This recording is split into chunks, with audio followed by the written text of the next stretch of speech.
नमस्कार दोस्तों, dub anything YouTube channel में आपका दिल से स्वागत है। दोस्तों, मनुष्य का जीवन सदैव प्रसन्नता से भरा रहे ऐसा आवश्यक नहीं है। सुख और दुख एक ही सिक्के के दो पहलू हैं।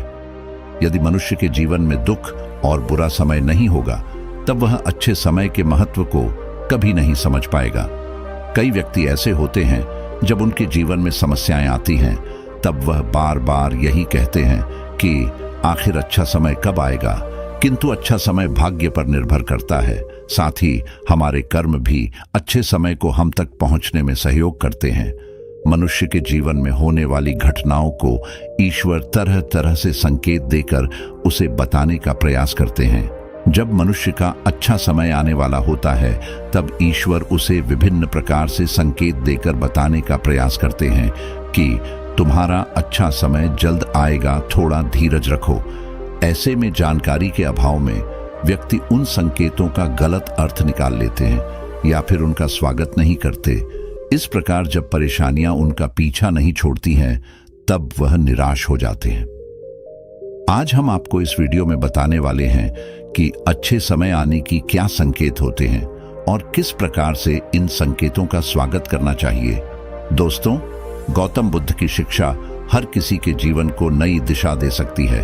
अगर आप भी इसे मानते हैं तो कमेंट्स में नमो बुद्धाय लिखना मत भूलिए। इस कहानी को अंत तक सुनिएगा और वीडियो के साथ बने रहिएगा। आइए कहानी की शुरुआत करते हैं। बहुत समय पहले की बात है। एक गांव में एक गरीब आदमी रहता था। वह आदमी अपने जीवन के दुखों से बहुत अधिक परेशान रहता था। जब कभी वह कोई काम करने जाता तो वह काम सफल होते होते रह जाता था। आखिरी क्षणों में असफलता ही उसके हाथ लगती थी। कभी वह स्वास्थ्य को लेकर परेशानी में रहता था तो कभी उसके परिवार में अकाल मृत्यु हो जाती थी।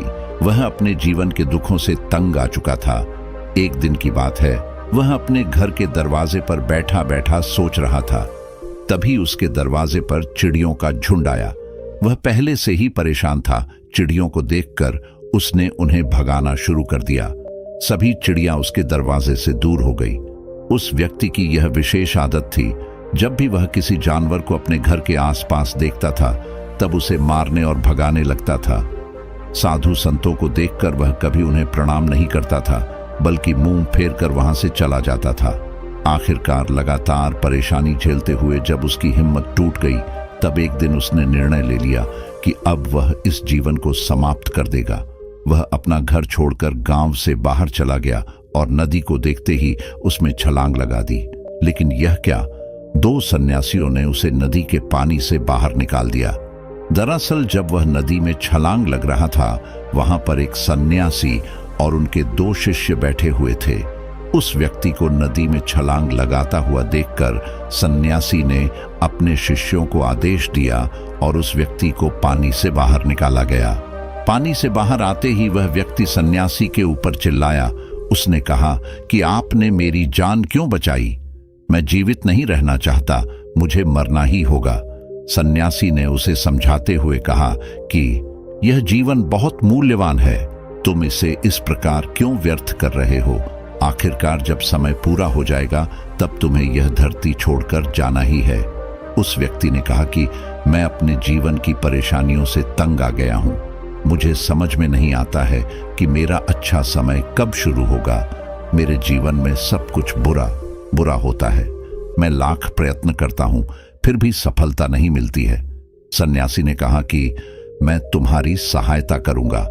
तुम सबसे पहले आत्महत्या करने का विचार अपने दिमाग से निकाल दो, क्योंकि यह सबसे बड़ा पाप है। जो व्यक्ति आत्महत्या करते हैं उन्हें कभी मुक्ति नहीं मिलती है। तुम्हें क्या लगता है तुम आत्महत्या कर लोगे तो तुम्हारी परेशानी खत्म हो जाएगी? कभी नहीं, बल्कि आत्महत्या से तुम कायर सिद्ध होते हो। तब उस व्यक्ति ने कहा कि हे सन्यासी, आप बहुत ज्ञानी है, कृपया करके मुझे कोई मार्ग बताइए। मुझे यह बताइए कि मेरा अच्छा समय कब आएगा और इसके संकेत क्या क्या है। सन्यासी ने कहा कि मैं तुम्हारी सहायता अवश्य करूंगा, किंतु उससे पहले तुम्हें मेरे कार्य करने होंगे। मैं तुम्हें जैसा जैसा कहता हूं तुम्हें मेरी बात माननी होगी। उस व्यक्ति ने कहा कि आप जो भी कहेंगे मुझे सब मान्य है। आप यह बताइए कि मेरे जीवन में अच्छा समय कब आएगा और इसके संकेत क्या हैं? सन्यासी ने कहा कि पहले मेरी बात सुन लो। व्यक्ति ने कहा, ठीक है, मुझे बताइए। सन्यासी ने कहा कि यदि तुम चाहते हो तुम्हारा अच्छा समय जल्दी आए तो प्रतिदिन चिड़ियों को दाना डालना। उस व्यक्ति ने मुंह बनाते हुए कहा, यह किस प्रकार का कार्य है? मुझे तो चिड़िया पसंद नहीं है। यदि वह मेरे द्वारा पर आए तो मैं उन्हें भगा देता हूं। तब सन्यासी ने कहा कि तुम अच्छे समय के संकेत का स्वागत इस प्रकार करते हो। वह व्यक्ति चौंक गया। उसने कहा कि चिड़ियों का और अच्छे समय का क्या लेना देना? सन्यासी ने कहा कि जो पहले यह कार्य करके आओ, प्रतिदिन द्वार पर जो भी चिड़िया आए उसे दाना डालना और 1 सप्ताह बाद मुझे यहीं पर मिलना।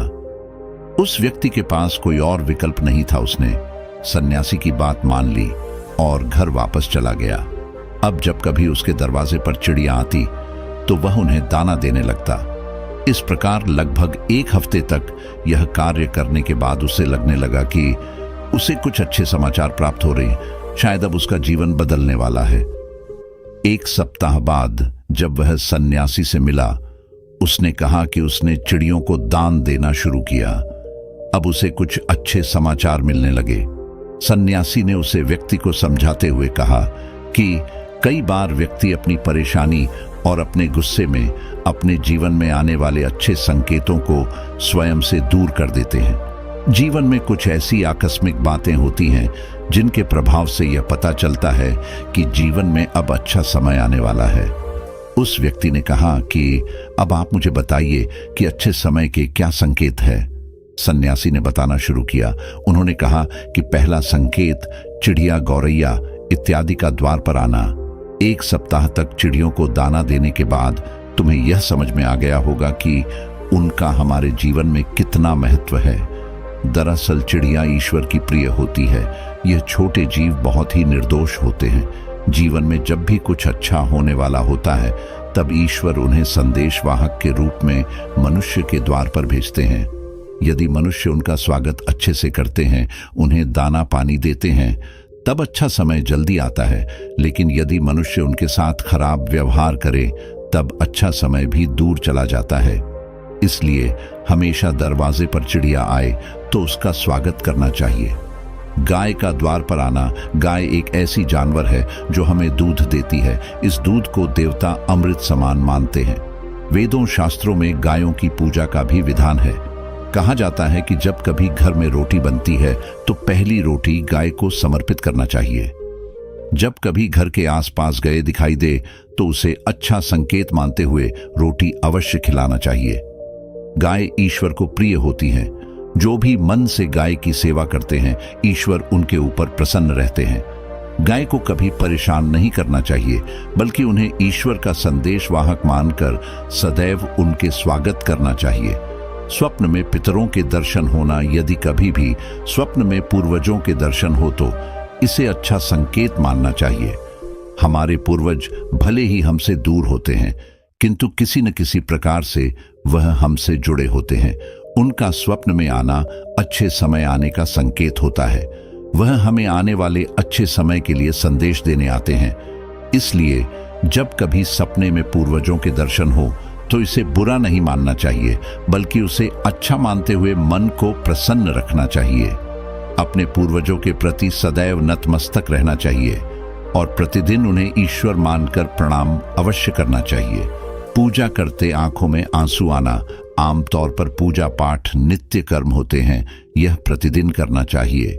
किंतु कोई व्यक्ति भक्ति भाव में इतना अधिक हो जाते हैं कि पूजा करते समय उनकी आंखों से आंसू आने लग जाते हैं। यह ईश्वर का सबसे अच्छा संकेत होता है कि अब अच्छा समय शुरू होने वाला है। यदि आपके साथ इस प्रकार का कुछ भी हो रहा है तो ईश्वर को धन्यवाद देना चाहिए। ईश्वर स्वयं आपसे जुड़ना चाहते हैं, तभी उन्होंने आपका हृदय में इस प्रकार की भक्ति भावना भर दी है कि जब आप पूजा पाठ करने जा रहे हैं तो आपको भावनाएं महसूस हो रही है और आंखों में आंसू आ रहे हैं। इसे अच्छा संकेत माना चाहिए। साथ ही ईश्वर में और अधिक मन लगाना चाहिए। कठिन समय में साधु संतों के दर्शन। कभी जीवन में बहुत अधिक कठिनाई का समय हो और साधु संतों के दर्शन हो रहे हैं तब इस समय का अच्छा संकेत मानना चाहिए। साधु संत बड़े ही प्रतापी होते हैं और उनका ईश्वर के साथ गहरा संबंध होता है। वे ईश्वर के प्रतिनिधि के रूप में कार्य करते हैं। उनके दर्शन होने पर उन्हें प्रणाम करना चाहिए। उन्हें भोजन इत्यादि कराकर सदैव उनके सामने नतमस्तक रहना चाहिए। जब कभी उन्हें देखना चाहिए तो प्रणाम अवश्य करना चाहिए। उनके प्रति विनम्रता अच्छे समय को जल्दी लेकर आती है। कठिन समय सदैव नहीं रहता है और साधु संतों के दर्शन तो कठिन समय को दूर करने में सहायता करते हैं। इसलिए जब कभी साधु संतों के दर्शन हो तो ईश्वर को धन्यवाद देते हुए उनका स्वागत करना चाहिए। अचानक से रास्ते मिलना, कई बार व्यक्ति जब कठिनाई में होते हैं तो उन्हें कोई रास्ता नहीं सूझता है, किंतु जब वह पूजा पाठ इत्यादि करते हैं अथवा पुण्य कर्म करते हैं तो ईश्वर उन्हें अवश्य रास्ता दिखाते हैं। यदि आप परेशानी में हैं और अचानक से आपके दिमाग में कोई बात आ रही है कि यह करने से शायद मेरी परेशानी दूर हो सकती है, तो उसे तुरंत कर डालना चाहिए, क्योंकि यदि आपके दिमाग में वह बात आई है तो इसके पीछे ईश्वरीय शक्तियां हैं जो आपको सहायता कर रही है ताकि आप समाधान तक जल्दी पहुंच सकें। इसलिए परेशानी के समय मन में सबसे पहले समाधान का जो विचार आ रहा है उसे तुरंत कर लेना चाहिए। ऐसा करने से आपका अच्छा समय जल्दी शुरू होता है। सन्यासी की बातें सुनकर उसे व्यक्ति ने उन्हें धन्यवाद दिया और कहा कि आपने मेरे जीवन की रक्षा की है। यदि आप नहीं होते तो मैं आज जीवित नहीं होता। मैं वादा करता हूं कि आज के बाद जीवन में कोई भी परेशानी आएगी, मैं डटकर उसका सामना करूंगा। साथ ही इन अच्छे संकेतों का स्वागत करूंगा। कभी किसी जानवर को देखकर उसे पर अत्याचार नहीं करूंगा। इस प्रकार सन्यासी ने उस व्यक्ति को जीवन की नई राह दिखाई। धन्यवाद दोस्तों। उम्मीद करते हैं कि आपको यह वीडियो पसंद आई होगी। इस वीडियो को लाइक जरूर करें और चैनल को सब्सक्राइब कर लें। इस वीडियो को अपने परिवार और दोस्तों के साथ जरूर शेयर करें।